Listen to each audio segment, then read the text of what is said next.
Sois béni au nom de Jésus-Christ.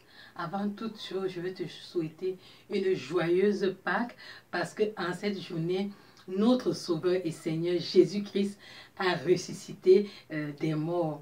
C'est une fête symbolique, certes, parce que le Seigneur a ressuscité des morts il y a plus de 2000 ans, mais en cette journée, le monde entier se ressouvient de cette journée glorieuse. C'est pour ça que moi, je m'unis à la voix de tous les croyants pour te souhaiter une joyeuse Pâques.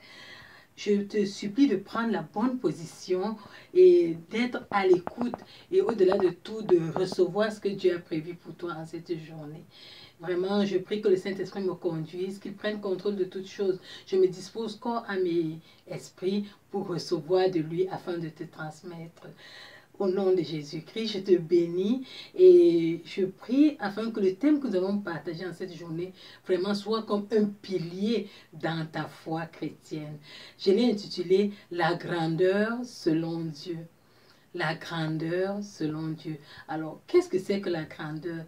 Tout simplement, les dictionnaires essaient de définir la grandeur comme une propriété d'un phénomène, d'un corps, d'une substance.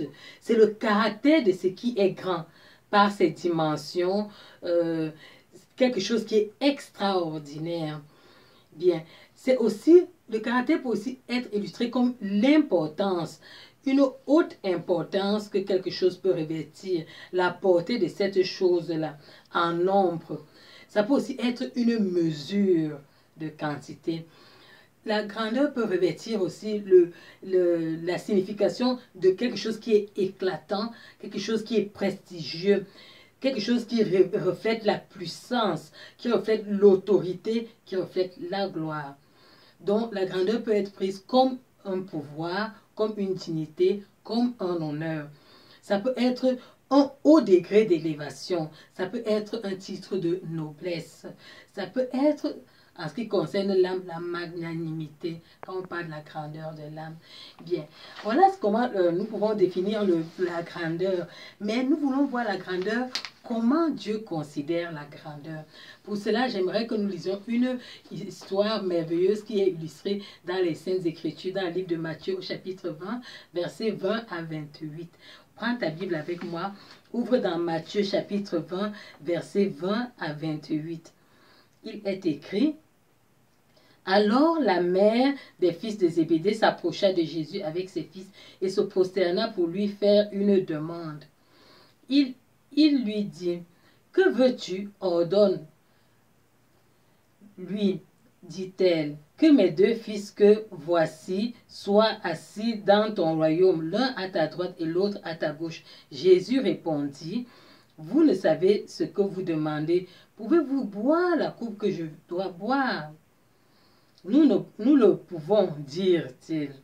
Et il leur répondit: il est vrai que vous boirez ma coupe, mais pour ce qui est d'être assis à ma droite et à ma gauche, cela ne dépend pas de moi et ne sera donné qu'à ceux à qui mon Père l'a réservé.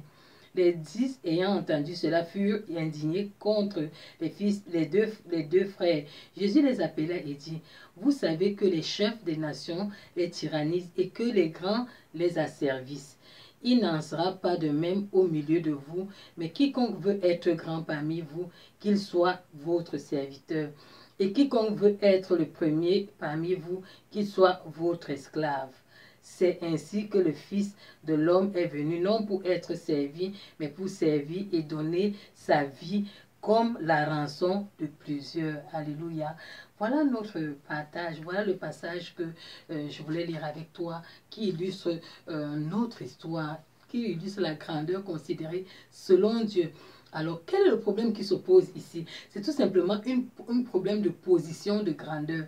La requête de la maman de Zébédée est simple, des fils de Zébédée est simple. Elle voudrait que ses fils, l'un soit à la droite, l'autre soit à la gauche de Jésus, parce qu'elle se rend compte que Jésus est élevé en grandeur et en dignité. Elle se dit humainement, si mes fils sont un à la droite et l'autre à la gauche, ils seront élevés en dignité. C'est une requête noble, sauf que la notion de grandeur comme le considère cette maman, n'est pas la même notion selon ce qui se passe au ciel. La position de grandeur selon les hommes est faite pour diriger, est faite pour dominer, alors que Jésus, la position de grandeur selon le ciel, elle est plutôt une position d'esclave et une position de servitude. Jésus va se servir de cette histoire, de servir de cette requête pour présenter la grandeur selon Dieu. Au verset 25, que nous essayons de lire encore, il dit, Jésus les appela et dit, vous savez que les chefs des nations les tyrannisent et que les grands les asservissent. Il décrit ici le comportement des grands selon le monde. Les chefs des nations tyrannisent, les grands asservissent. Qu'est-ce que c'est que tyranniser? Tyranniser, selon la définition du dictionnaire encore, c'est exercer une autorité impérieuse et violente sur son entourage, sur le plan professionnel, familial, affectif ou social. Donc, sur le plan affectif, quand tu aimes quelqu'un, tu peux essayer de tyranniser la personne. Dans la société, si tu es élevé en dignité, tu vas chercher à avoir l'autorité, à assujettir les gens, à les opprimer, à les persécuter. Voilà la notion de tyrannie comme le monde le veut. Mais ici, Jésus avait la révélation, on dirait, de notre époque.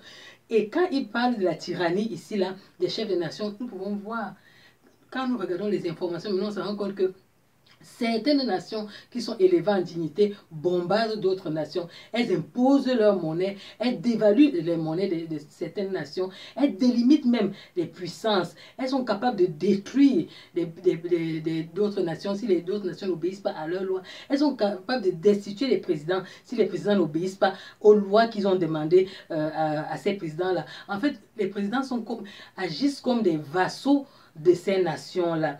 Ils organisent l'opposition, ils organisent des oppositions armées, ils te mettent à la chef d'un État, mais ils mettent une organisation pour créer le désordre dans le pays et ils financent avec des armes, ils vendent, ils tuent, ils manipulent les gens. Et le Seigneur avait donc raison de dire que les chefs de ces nations tyrannisent les nations. Autre chose, il est aussi écrit au verset 25, quand nous voyons, quand nous lisons, il a dit les grands asservissent. Asservir ici, c'est quoi? Asservir, c'est tout simplement réduire quelqu'un, une chose, réduire à la servitude, à un état de dépendance complète, priver de liberté d'action quelqu'un, de son indépendance. Et nous voyons que les chefs des nations le font aussi. Mais pas seulement eux, les riches le font envers les pauvres. Les riches, les puissants sur les pauvres sont dominés, ils les vendent. Nous pouvons aussi regarder, quand nous regardons l'actualité maintenant, on se rend compte qu'il y a certains pays qui prennent une certaine race et les assujettissent, les rendent esclaves. Ils les vendent encore. Ce que nous voyons, il y avait plus de 400 ans dans le passé. L'histoire nous raconte qu'il y avait les Noirs qui étaient vendus. Ça, on assiste encore à la même chose maintenant parce que dans certains pays, il y a des gens qui ont l'argent, ils sont riches, ils prennent les autres, leurs confrères qui ont une autre race et qui les vendent en esclavage. Et ils ne vendent pas seulement, ils violent leurs familles, violent leurs filles, ils les torturent dans les familles. Et cet assujettissement, on le voit, la position de grandeur n'est pas seulement au niveau des riches, elle est aussi au niveau de la famille. On peut voir un homme qui brutalise, qui violente sa femme parce qu'il se croit fort physiquement, ou bien qui sent qu'il a de l'argent, il sait qu'il tient sa femme par l'argent. Comme sa femme est démunie, il se met à la violenter, qu'on peut commencer à lui dicter une loi qui n'est pas agréable à Dieu du tout. On le voit aussi au niveau des frères. Un grand frère qui est grand en autorité, qui sait qu'il est plus fort, il exerce une loi de tyrannie sur ses petits frères. Ou bien une grande sœur qui exerce une loi de tyrannie. Donc la domination ici, l'assujettissement, la notion de grand, ce n'est pas seulement au niveau des richesses, c'est aussi au niveau de la famille, dans le cocon familial, c'est au niveau de la société. À tout endroit où quelqu'un est élevé en dignité, il a tendance à assujettir les autres. Et c'est cette notion que Jésus veut décrier ici parce que ce n'est pas la même notion. Lorsque nous regardons l'organisation au ciel et l'organisation sur terre, c'est différent.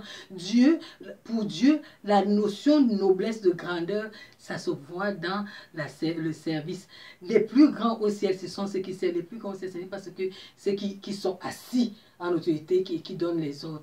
La preuve, c'est que Dieu lui-même nous sert chaque jour. Il nous protège, il nous bénit, il nous dirige. Donc, en fait, il est le plus grand, mais il nous sert, nous qui sommes ses créatures. Vous voyez, faites attention, nos mentalités doivent changer. Alléluia. Donc, c'est vraiment ce que Jésus fustige ici, là, lorsque nous lisons la notion de grandeur. Nous voyons même qu'au sein du peuple de Dieu, il y a certains serviteurs de Dieu qui assujettissent le peuple de Dieu. Les enfants de Dieu sont devenus des esclaves pour eux. Ils sont des chargés de besogne. Ils sont chargés de nettoyage des maisons, chargés des missions qui n'ont rien à voir avec le service dans le Seigneur, qui n'ont rien à voir. Nous allons voir, quand nous allons lire la parole ici, là, comment Jésus va nous montrer l'exemple. Il ne va pas seulement nous dire que vous devez servir, mais il va nous montrer comment le service doit être fait. Alléluia. C'est très, très important. Donc, les personnes qui sont élevées prennent toujours position pour soumettre en se servant de certains avantages que leur donne cette notion de pouvoir. Et on peut voir que le langage de ceux-là qui sont asservis, dans le livre de Proverbes chapitre 18, verset 23, il est écrit que le pauvre a un langage. Le pauvre parle en suppliant, le riche répond avec dureté. Donc le pauvre a une manie, il a une façon de parler. Avant de parler au grand, il se plie. Oh oui, grand, est-ce que... Et le grand, non, non, va à gauche, va à droite. Le grand a une autorité, il a une façon de parler qui n'a rien à voir avec la notion de grandeur selon Dieu. C'est cette optique de grandeur-là exploitante, martyrisante, asservissante, tyrannisante que Jésus décrit ici dans ce passage et qu'il dénonce, qu'il montre, qu'il fustige, qu'il condamne et qu'il donne comme enseignement à ses disciples. Le plus grand ici, là, lorsque nous lisons le verset 26 à 27, à 28, il est écrit: le plus grand est le serviteur, il est l'esclave.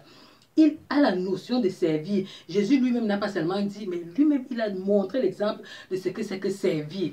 Prends ta Bible avec moi encore, nous allons voir à la veille de Pâques, l'acte que le Seigneur Jésus a posé, Luc chapitre 22, versets 26 à 27. Luc 22, 26 à 27. Il est écrit: car quel est le plus grand, celui qui est à table ou celui qui sert? N'est-ce pas celui qui est à table? Et moi, cependant, je suis au milieu de vous comme celui qui sert. Voici, vous êtes ceux qui avez persévéré avec moi dans mes épreuves. Donc, Jésus ici montre que c'est celui qui sert qui est le plus grand. C'est celui qui sert qui est le plus petit. Donc, c'est important à savoir, c'est important à saisir. Ok, la mise en pratique de cet enseignement, Jésus va nous le montrer au travers de la Pâque, lorsqu'il va poser l'acte de laver les pieds de ses disciples. Dans Jean chapitre 13, versets 1 à 17, que nous allons lire. Alléluia.